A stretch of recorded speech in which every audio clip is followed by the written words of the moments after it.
All right. Okay, so let's start with the noodles case. Noodles and Company. Let me bring up there.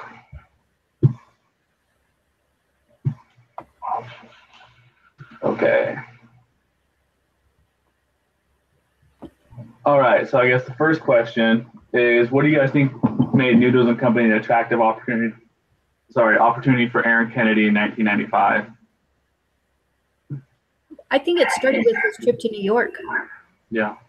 And the noodles, he liked them so much that he thought he would share that idea and concept with other people.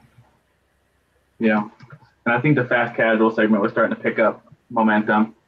I think that was probably another good thing. And he kind of realized how many different things he could do with noodles. He could do Italian. I don't know if you guys ever been to a noodle and company, but there's like Italian, there's Asian, there's a bunch of different kinds of foods represented at the restaurants. And it's quick and it is comfortable, more comfortable than like a fast food restaurant would be. Yeah. And better food. One thing that was mentioned in that case was that noodles were in like universally. Yeah. So that was a neat niche. And I don't think that there's like a whole lot of overhead in making it either.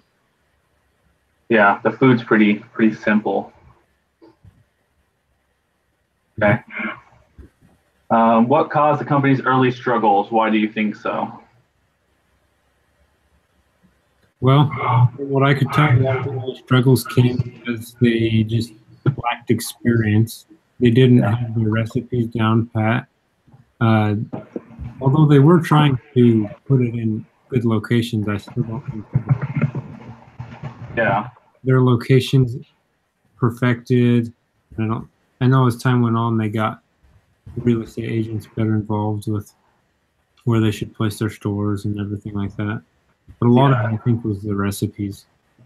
Yeah, and they said it's something too, like they weren't real customer focused. But like you were saying, they also said that their food wasn't that great. Right. The news article damaged them when they were first starting. Yeah, that did too.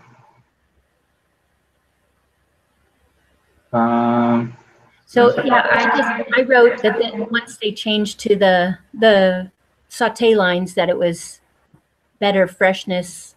Oh yeah. From the steam tables. Yeah. They also changed. I forgot about that, but they did change, and I feel like that helped them out a lot too.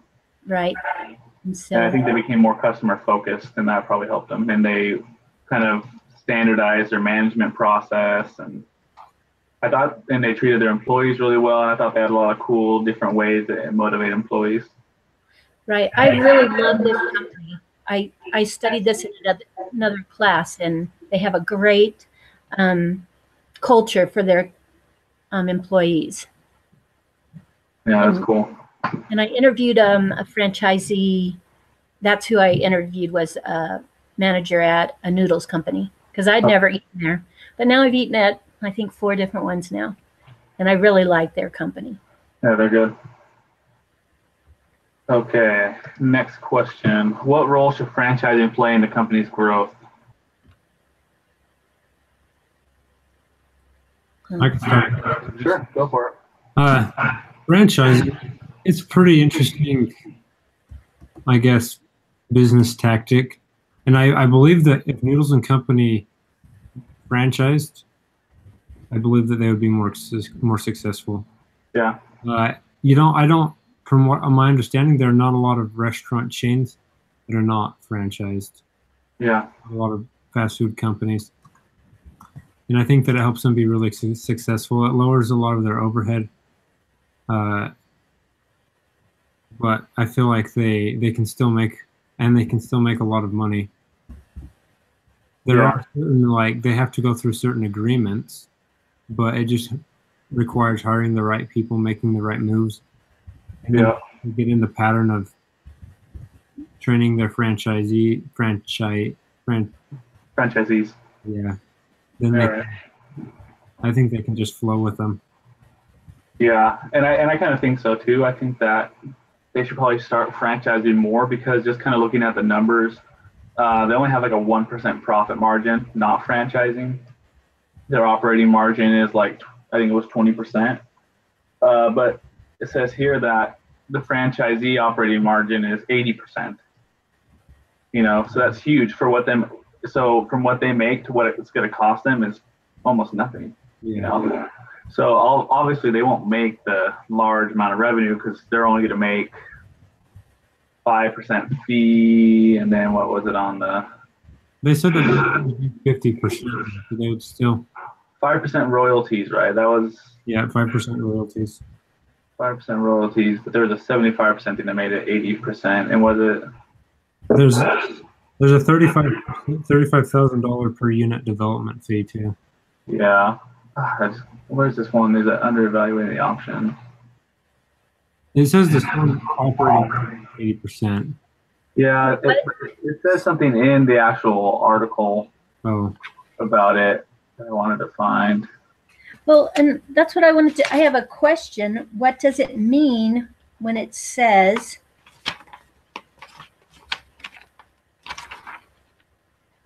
What does it mean when it says it makes 80% royalty? Oh, wait. It's not. It's what when it says the operating margin is 80%. What does that mean? So that means that for the total sales that's coming in. So in Noodles Company, it'd be so if say that a certain store is making $1 million, they're selling $1 million per year, right?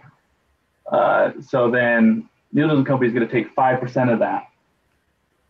So that 5% will be their sales, and then whatever it costs them to franchise out, and then they're going to make 80% of that before taxes are taken out. Who's going to? So who's going to make 80% of what? Did you say? Yeah. So let me go through it again. So say that, let's do it this way. Say that I own Noodles and Company, and I'm going to franchise with you, Susan. So let's say this year with your Noodles and Company and wherever you live, makes $1 million this year, sells $1 million, right? So out of that $1 million, you have to pay me 5% of that $1 million. So then I'm going to get $500,000, right? Okay. So then I take my $500,000 Noodles and Company, but I don't get that $500,000 flat out. There's still some expenses involved. So say of that $500,000, give me 1 second to do the math. At $100,000, I had to pay to expenses, right? That leaves me with $400,000. Now that $400,000 is 80% of $500,000. So the $400,000 is my operating margin percentage of 80%. So it's just operating margin divided by sales is all it is. Operating margin divided by sales. Yep. And that's what I did figure that out a little bit. On some of these terms, if you Google them, there's a pretty cool site that's called Investopedia. Mm-hmm. Yeah, you can find anything. Just type in like operating margin percentage, and we'll give you the formula for it and explain what it does and how it affects the balance sheet and everything else. Investopedia videos that I like. They help me figure out a lot of these terms. Investopedia is like 90% of a business major's curriculum. They use it for everything in this BYU Idaho. So yeah, so I mean, just looking at that, they made $1 million. So per store, I figured out they're selling 50 million a year right now. That's roughly 50 million a year, and there's 58 stores. They're gonna make roughly $860,000 per store. So then that'd be times 0.05. That'd be 43,000 coming from each store. When I said 500,000, I meant 50,000. Sorry, for 5%. So over 121 stores, that would be $5 million in profit from franchising. It's pretty dang good. Yeah, just from that 5% of royalties. Yeah, and they said that they would have to build up $25 million in capital to pay for themselves to build all the 300 stores that they want to build. Not 300. They were going to build. They need to build. Yeah. they're going to build 242 more stores by 2006, right? Right, and that's what I said. They should at least franchise half of them. Yeah, so and that was their Get plan. them built. Yeah. Yeah, and I agree with that because think about how much that cuts their cost. You know, they're not the franchisor pays to build everything. So, and then they just collect a fee and a royalty. So yeah, but our next question is, what are the disadvantages and advantages? Yeah, so I think, well, I just talked a lot, but I'll say this before I'm done. I think a major disadvantage, like I just have an example in my mind, like with Dairy Queen, because I know there's 2 different Dairy Queens around us. And one time I went to one and it like gave me the worst blizzard of all time. It was like grainy and it was watery. And then I went to the other one another time and the blizzard was perfect. So I mean, I think that's kind of like without store management, and just because with a franchisee you have some Joe Blow that's managing, he may not manage very well. And so you might not get the same service at every single place you go, unless you're really stringent like McDonald's with their franchises. But it is very possible that you're going to receive different services. And say if in like Vancouver, Washington, where I live, one Dairy Queen is bad, then everyone in that area is going to, oh, I don't like Dairy Queen, they give me bad service. Can I say something along with that, Andrew? Yeah, go ahead. I agree that's a major disadvantage, but something that Noodles and Company has going for them is they already have enough stores to have a good base model, and they can probably provide training. Yeah, as I think most franchisers do. It's just hard when you let someone else take that over, because although you provide training, who's going to make sure that it stays up to date? And Noodles and Company could do that, but that's kind of what the whole point of franchising is. That you don't have to really worry about that, and that you expect the manager to do it. Now they can hire the right manager and have a lot of oversight, but I just kind of think that is a disadvantage. You're not as in control as you would be with your own stores. Over the branding and such. And so my 2 cents is that they have the brain on their booklet on how to do everything in the business model that they want their employees to know and do. So they're following that, and that's as the franchisor is supposed to follow that model. And so although they give up the control of operations, they still have that in place so that the new company is set up to perform as well. So, yeah, but it doesn't always happen. That's the problem. No, but at least they have that in place, so it's hopefully a smoother transition for a new company to get into that same mode. Yeah, that they're popular for. Yeah, and so when we talk about the financial situation, they're only to collect $43,000 per store instead of $800,000, so I guess they kind of like saying they have a smaller potential for revenue. They kind of need to grow a ton to be able to get large amounts of revenue from franchising. But it's a more secure, I think, revenue model. Yeah, because the 5% is based on revenue. It's not based on profit. No, it's based on revenue. But I mean, I think the highest grossing fast food chain in America right now is In-N-Out, and they make about $8 million a year per store. Most of them, like Taco Bell, McDonald's, they make about $1 million per year. So I highly doubt that we'll go over what they would make. So I mean, that's $50,000 per year. So I guess not a ton. I'm writing these stats down. So is that in the information, or is that just something you already know? That's something I already know. A franchisor told me once. For Taco Bell, 1 million, and In-N-Out, 8 million. So, I'm a Taco Bell fan. So that's just per store, So I think, yeah. So they're gonna make $40,000 off of every store, when they could make, operating margin. They could be making. Hold on 1 second. They make $1 million. So they could be making $200,000 off of every store. Instead of making 50, they'd be making 200, right? If they owned all of their stores. Yeah, I mean, if they own the stores, potentially, just an estimate, they could make around 200,000 per store rather than 40,000. But Yeah. it all just kind of goes back and forth because then it's like, well, how fast can you grow? You know, so if I can franchise and have 10,000 stores, or if I cannot, and I'm only going to end up with 500, then obviously franchising would be a much better way to go. Yeah. Okay, so just to clear this up, so you're saying that Noodles make $2 million per store? No, I didn't say that. I just said they make right now. Technically, they're making about 900,000 per store. I just estimated that they'd make roughly $1 million per store, just to make the math easy. For Noodle. So because I know that information is here, but I don't have that written down or on the top of my head. So I think there's a lot of advantages and disadvantages. I have a question for you, Andrew. This is not to do with like the questions that we have, but is it, from what you understood, would it be possible for them to? Were they already public? I didn't quite understand. No, they weren't. They're not public. No, but we read in another case that they are going public. So we know that eventually they will go public. I think they already did. No, they haven't in this case. Oh, because they're on NASDAQ, or they're public because I got their information for what their shares and everything. Well, they are now. Yeah.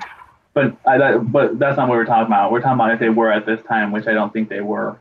But they did go public. We know that because we even learned that in another case that they went public. Right. But right now they're not public. And so he had a goal of 300 stores, and I looked it up and I put it in my chart. They have 476 stores now. Yeah. So he exceeded his goal. But I wouldn't talk about that in a case study because that doesn't really apply to what we're talking about with them. My question is relevant. Like, according to the time frame of this case, they weren't public, is from what I understood. But no. They could franchise and still go public later, right? Yeah, which I think they honestly is what I think they did. I mean, look at McDonald's. Mm-hmm. You know, they were a huge franchise business going, and they're public. You can franchise in public and go public. Because that would just be great for their franchisers. Okay.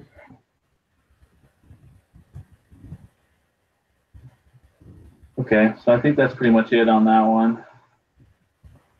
Doesn't say anything about a vote. No, but it had those questions afterwards, was all. Well, that's kind of more just for us to figure out. For our case. On the question 4, kind of. We pretty much already talked about that. Okay, so then let's move over to Progresso, which I actually just got done reading. Right. I haven't answered questions beforehand. Yeah, I did a little bit of research on this one, so I'm a little bit more prepared. Awesome. All right. So hold on, I'm going to write down the end of this first. So what are the possible causes of Progresso's poor sales performance? Hold on one second. Okay. All right. So just what Susan said. What are the possible causes of Progresso's poor sales performance?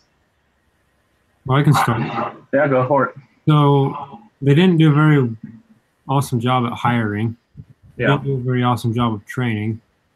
They didn't do a very awesome job of enticing their AEs to sell, because they had to sell they had to have 15 loans or make deals on 15 loans before they could even start receiving commission. Yeah. So I think those are some that I picked up on. Yeah, I think also they made a pretty bad deal with Sears and Kmart because anyone that wanted to get financing was first directed to Citigroup instead of them. And then obviously after you've been denied once, you kind of are shameful or something, and you don't want to go look for more financing. Yeah. So then they missed out on like probably a lot of people that were seeking financing at Sears. So they had a pretty bad. I think their deal was pretty bad. They just got excited that, hey, we can get into Sears and Kmart, but they didn't think about the consequences of how many people they were actually going to reach. Yeah. So along with what you were saying, I agree with all of those. Did you see any other ones, Susan? And chance at a loan. Well, I thought that they didn't do well, even though they hired the lady. She only spoke Spanish. Well, you have to speak both languages if you want anybody in the English department, which is the majority of the country. Even at Kmart and Sears, she needed to speak English as well. Yeah, although they didn't really want to give loans to white people.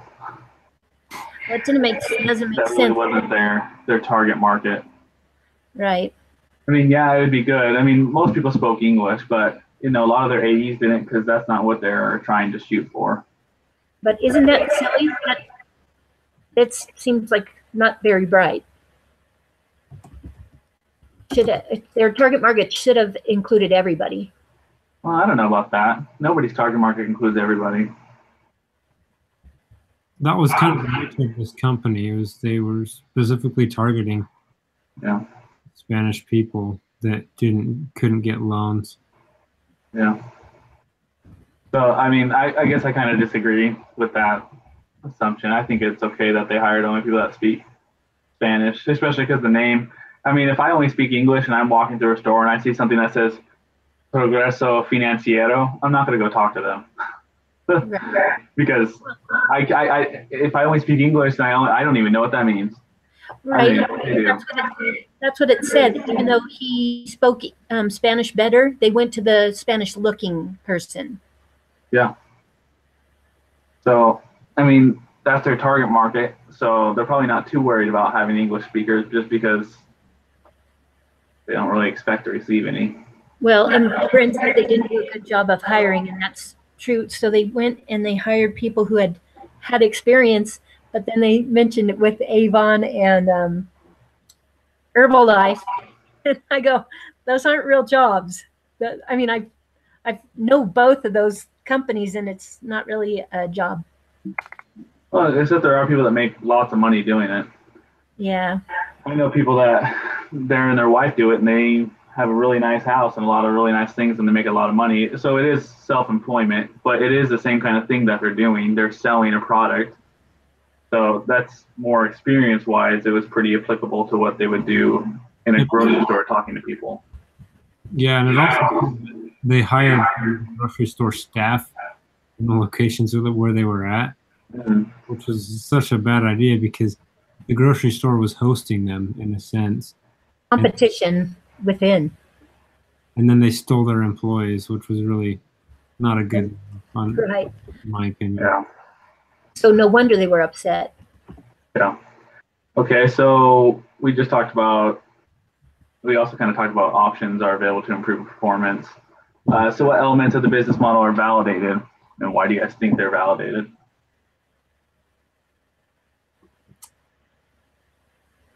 Well, okay, I think the customer segment's right. I think they're hitting the right people that need. I think a lot of Hispanics, they have that problem. They can't get credit because they don't have credit because they didn't grow up in the U.S. They didn't have a parent to co-sign for them on something to get them started. So I think they're kind of hitting the right target market. And I think that's probably their biggest deal, the best thing they're doing right. I'm looking for the last. I don't see it. The what?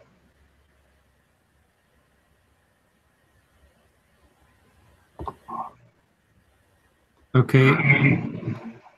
I have something else. I don't know what Susan just said. I missed that. But another part of the business model, I thought that was good. When they signed the deal with Sears and Kmart, their space was rent free. You can't go wrong there. I mean, yeah. Obviously they didn't do very well there just because of the kind of like you were saying, the deal that they made with Sears and Kmart.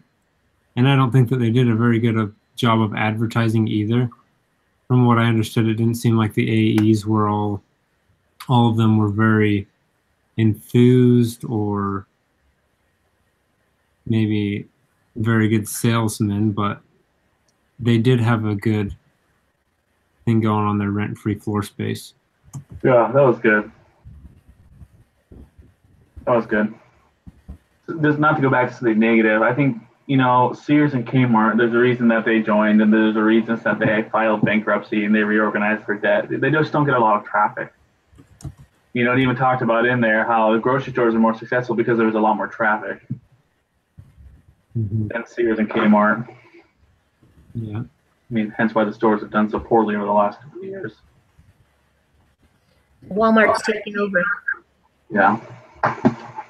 So, but I think, yeah, like you said, they did have a good deal. That was a good deal. Maybe there's some things they didn't do well in there, but it was a good deal. And I think they had the right target market and the right value proposition. It just kind of worked. Like you said, capitalizing or advertising it well enough. So what I had said that you missed was that I didn't see the question you asked. I didn't see it anywhere. So.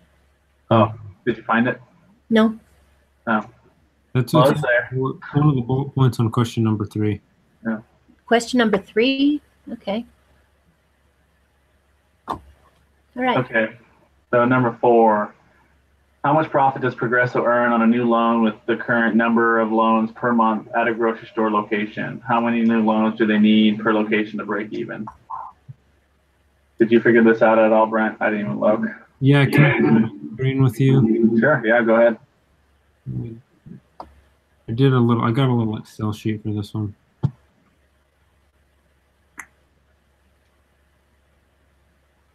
You guys remember how to share your screen? Yeah. If you go up, can you share your screen? Or on the left-hand side, there's a green arrow. It says screen share. Oh, okay. All right. Yeah, there you go.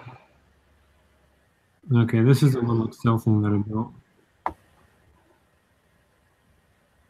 Can you read it? Yeah. Oh, and for Susan and I, let us know when you're done talking. Susan, if you want to mute your microphone just so that it doesn't keep flipping over to our screens. All right. If I talk, does it show my screen? Okay. Anyways, you guys might be muted now. So this is what I came up with just from the calculations that they gave us in like the prep assignment. They said that we were to take that on average for each loan that was given, this was the total revenue. And this is the total revenue based on the renewal loan, which was 65% times 80%. So then I found the variable costs, which were all of these. And the parts that I have highlighted in green are the parts that are, I guess, the parts that we can change. And with all of the numbers that I have in there, with them receiving $55 commission for every loan and them receiving $8 an hour at 40 hours a week, they need to sell 131 loans a month to break even. This is just to break even. So okay, yeah, that makes sense. Something in the case I thought might have to do with the commission per loan. If you look at table 1 on page 9, it actually is lower than 55, because I remember them saying 55 earlier too, but they had a new commission schedule established in 2006 that had 15 to 2018, so it was scaled up. So I think we could actually, but that's interesting because it's not 50. It never even reaches 55. Where is page 9? Oh yeah.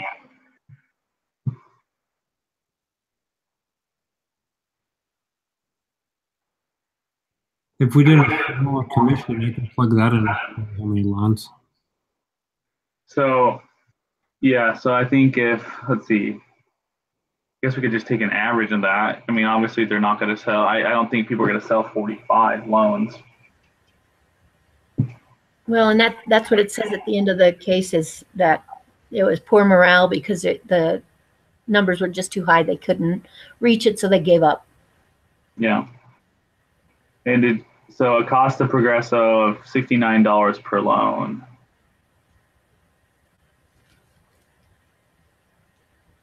Well, So and that's, if they loaned out more money, cost per loan went down, obviously. There's a lot of little things that I wasn't able to. I don't think. Yeah. So I think we just have to take the best. So I think the only thing that we probably need to change on yours is just commission, because 55 seems high compared to the new document. Also, I wanted to have it in there accurately to where, like, I think there's probably some other formula that I missed, just simply because I'd only have $20 in there. I don't think that accounts for the other. I think that's just for one loan. Or maybe I do have it right. I'm not sure. So let's see, fixed cost or break even is formula. What is it? Fixed sales divided by fixed cost plus something else, or what is the formula? My formula, no, it's total cost divided by contribution margin. Break even? Yeah, that's how many loans are required. So there is a break even formula, which is fixed cost divided by sales price per unit divided by or minus variable cost. Okay. Well, I didn't know how to do those formulas. So that's fine. That's fine. You're not a business major. Can you share your screen again real quick? Yeah.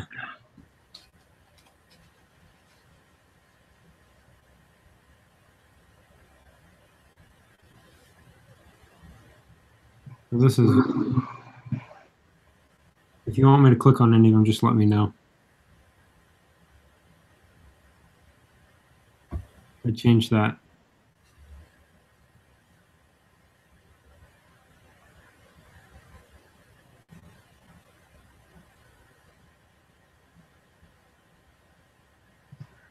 So I think something else, because this is for a yearly analysis, right? So you have, within your wages, you have a monthly sum and when it needs to be a yearly sum. Oh, this is yearly? Yeah, so they said if they sold like, I guess by 12. I could just multiply all this by 12. Yeah, I really need to just go and, it says that if they sold 30 loans, they would make $25,000. And the cost of Progresso would be $69 per loan. If they sold 40 loans, they would make $30,000 annually, and it would rise to 63. So we could do this. Let's do this for our assumptions, because this probably makes more sense. Let's do commission per loan, $25, and then we'll make annual compensation per person, $25,000. Change this. Just change $25,000 in wages. Yeah, $25,000 to wages, and the cost per loan would be $69.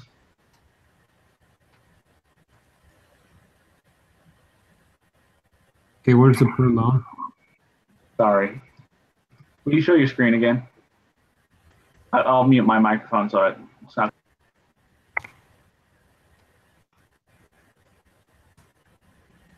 Can you see it?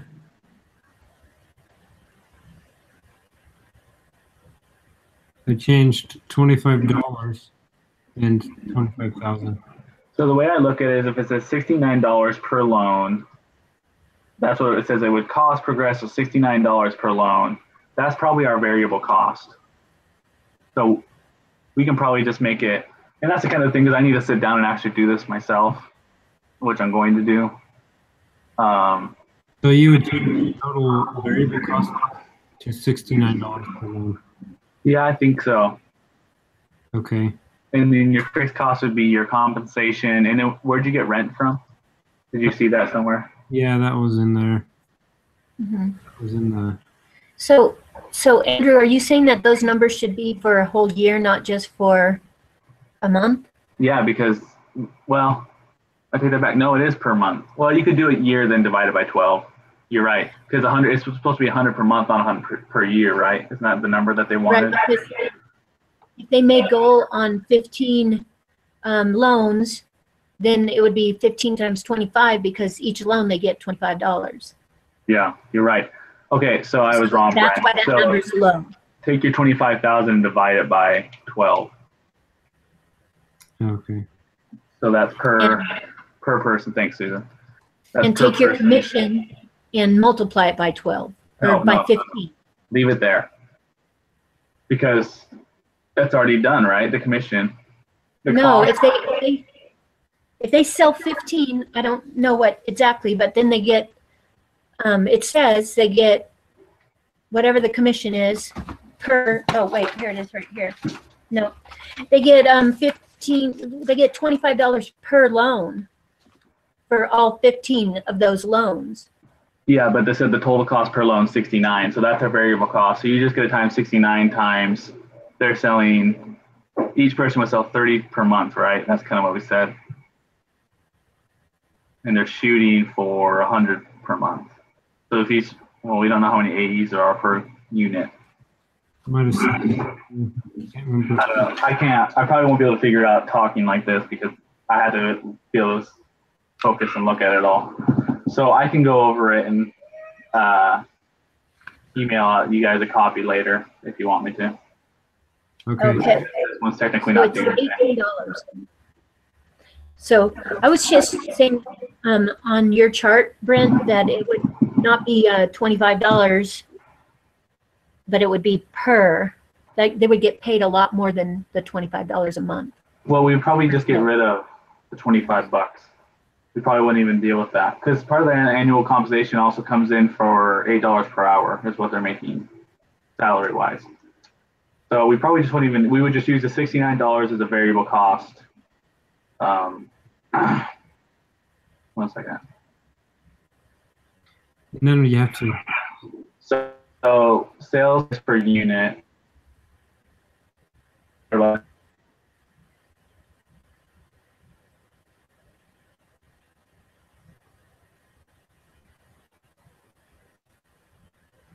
On margin. Do we know what $324 interest? So I guess if we did 324 minus 69. What did they say did they ever say what they're making per loan?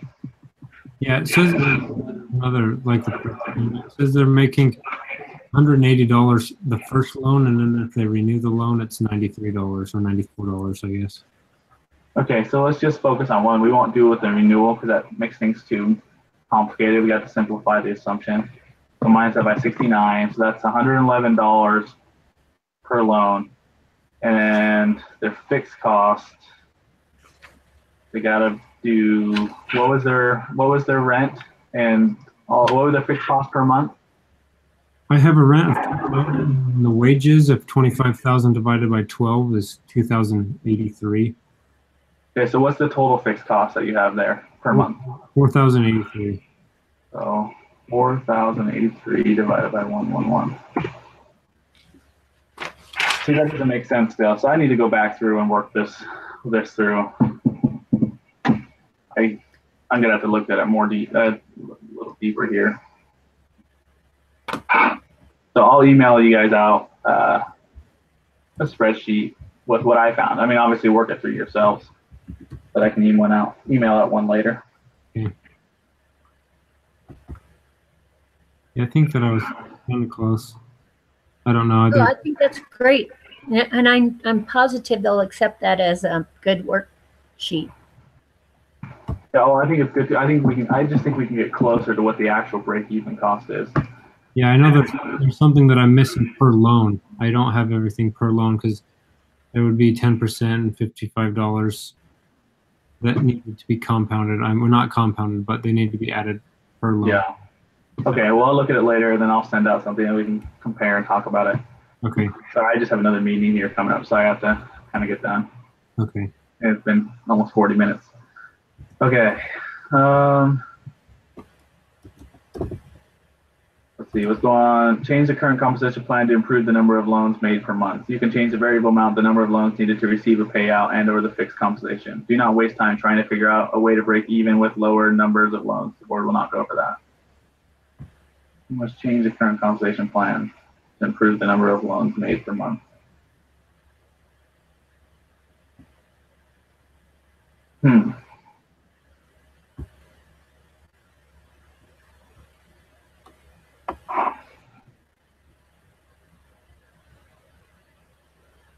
Interesting. Yeah, I wasn't confident about that. That's why I put the green ones in there so that I could change those. Yeah. According to whatever we discussed. Yeah, this one digs in pretty deep, and I'm probably not prepared enough to go through and talk about all this yet.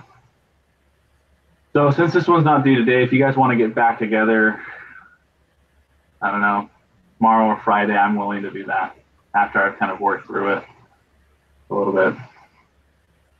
Okay, let's plan on Friday at 11:30. Does that work? At 11:30 still? Yeah. Friday at 11:30? Yeah. That works for me. I just need to dig a little deeper into this. If you can help us out with this a little bit, Andrew, because I tried what I knew how to do. I know that I'm not quite there, but. Yeah, I think you're pretty close though. Okay, so I'll dig back in deeper and I got to think about it more. I haven't even had a chance. I've just read through it. Not a problem. Okay, so I'm going to go ahead and stop the broadcast and we'll meet again Friday. I'll send out the link for the email and everything so you can do your case discussion. Okay, thank you. All right, thank you. I'll see you guys.